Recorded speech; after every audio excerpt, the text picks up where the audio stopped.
what to know about Hotel Fontan Reforma in Mexico City. What's it like on this property? Would I recommend it? And what are the helpful things that you need to know coming up?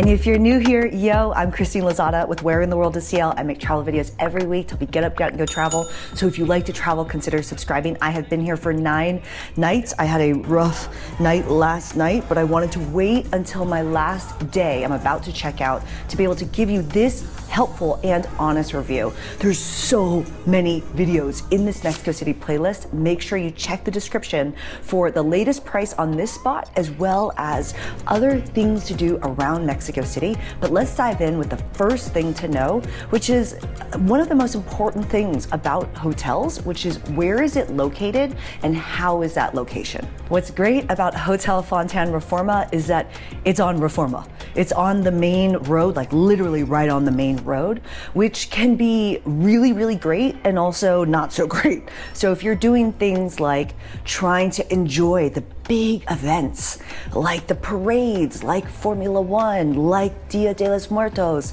etc. Like I'm here in October 2024. This is a place to be because this street is constantly closed. It's happening all steps outside your hotel. But the bad side of that is the noise. And so it can be very loud, very busy, very difficult to get into an Uber or get around. So it works for you and it works against you depending on what time of year you're here. You're also right next to the park, which is really nice. And you also have so many restaurants around you. And so I've actually, to be honest, enjoyed the location of this hotel. There's lots of other properties I considered. Many of them are in the description below, but I really liked this location and it has worked really well for me on this trip. Let's talk about the room because there's a few different room types, but what you see here is where I'm staying, which is a junior suite. The first thing I noticed was how big the room was. So when I checked in late at night, I was surprised by how large the room is.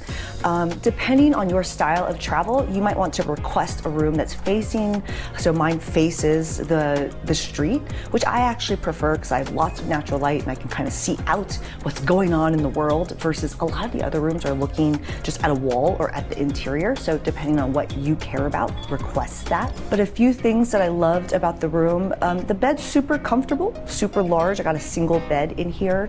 The bathroom's a little bit small, but they do have a jet bathtub. I never used it, but this hotel is neither brand new nor tired and old. It's, I would say, somewhere in between. I wouldn't call it modern, but I would call it comfortable and I'd call it nice. I will call the rooftop and the lobby, and we'll talk about that in a minute, I will call that modern, but the rooms themselves, they're totally adequate. I have a nice desk, which is really helpful, and a place to put my luggage, somewhere to sit.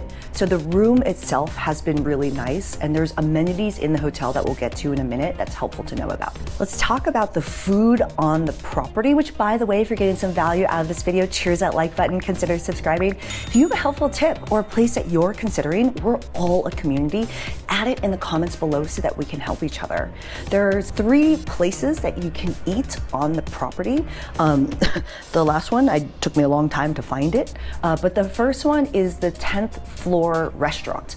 And I think, because I have over 20 friends that are staying on this property, I think breakfast is included in all of the rooms, but helpful to know because I'm checking out today.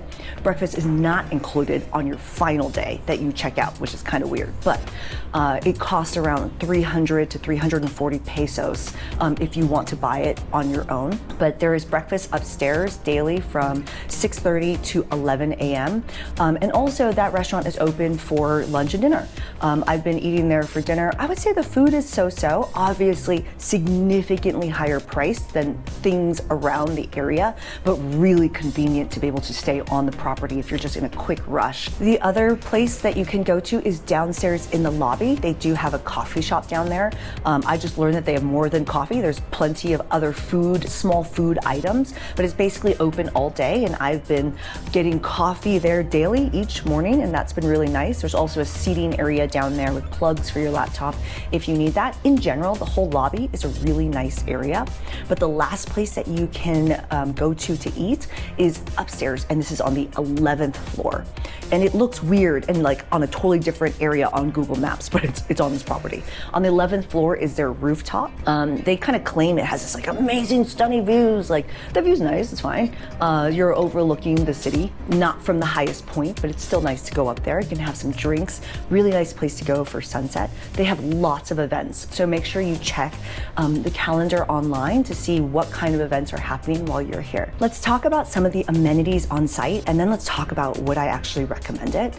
My favorite amenity on site is the water. So they have filtered water on every single floor, and that has just saved me from having to lug water from the nearby xoxo or something like that. If you need helpful tips around how to travel Mexico City, make sure you grab that video in the playlist in the description of this YouTube video. Things like I brush my teeth with the filtered water and not the sink water, obviously not drinking the tap water in Mexico, but they have filtered water on every floor, which is super nice. The other thing is they have a gym also on the 11th floor. I did a little workout there. It's a nice thing to have, especially if, like me, you're here for a longer stay. They also offer other amenities. So for example, they have a place that they partner with for yoga or massages, or they also have the availability of bike rental downstairs.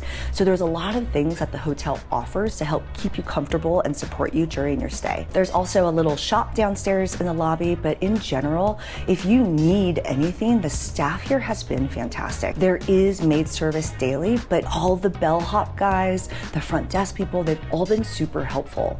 So would I recommend Hotel Fontan Reforma? To be honest, it depends on what kind of Mexico City trip you're going to have. For me, I'm a little bit too far from a lot of the things that I want to do in Mexico City. This is a big city.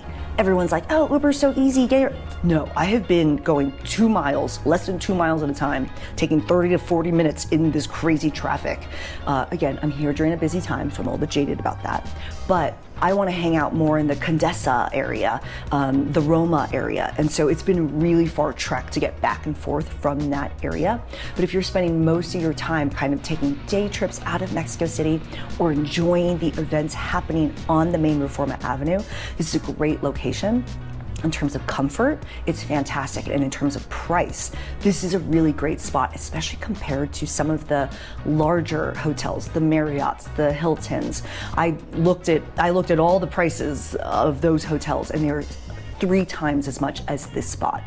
And so check the latest price in the description below. And if you have a helpful tip, add it in the comments below. I'm Christine Lozada. Don't miss the other videos. So much good stuff in there for you. I'll see you in the next adventure. Ciao.